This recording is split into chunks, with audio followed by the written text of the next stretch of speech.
మత్స్యకారులు ఉపాధి దెబ్బతినేదానికి దెబ్బతీస్తా ఉంటే 217 జీవో రద్దు చేశాం.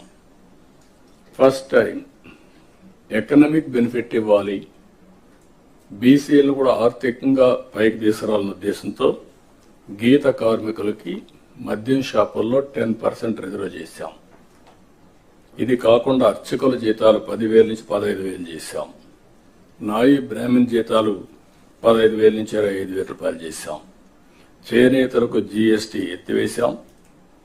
200 రూపాయలు హ్యాండ్లూమ్కి, అదే మరిగా పవర్ లూమ్స్కి 500 రూపాయలు పవర్ సబ్సిడీ కూడా ఇచ్చాం. గృహ నిర్మాణానికి అదనంగా బీసీలకు, అదే మరి ఎస్సీలకు 50,000, ఎస్టీలకు 75,000 రూపాయలు ఇచ్చాం. ఇమాములకు 10,000, మౌజములకి 5,000 గౌరవ వేతనం కూడా పెంచాం. అవి కూడా ఇస్తున్నాం. వెల్ఫేర్ ఎక్కడా నెగ్లెక్ట్ చేయడం లేదు. ఇక్కడ నేను మిమ్మల్ని కోరేది, ప్రభుత్వం యొక్క ఇమేజ్ వెల్ఫేర్ సక్రమంగా డెలివరీ కావాలి. టేక్ ఇట్ ఫర్ గ్రాంటెడ్ కాదు.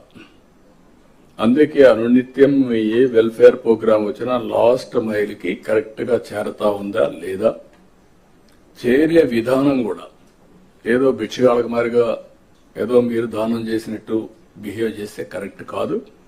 ఒక బాధ్యత తీసుకొని ప్రతి ఒక్క ఆఫీసర్ కూడా లాస్ట్ మైల్లో ఉండే ఆఫీసర్ బెనిఫిషరీకి చేర్చే విధానం చాలా ముఖ్యం. ఆ విషయం కూడా మీరందరూ కూడా హ్యూమన్ యాంగిల్తో వాళ్ళు పనిచేయాల్సిన అవసరం ఉంది.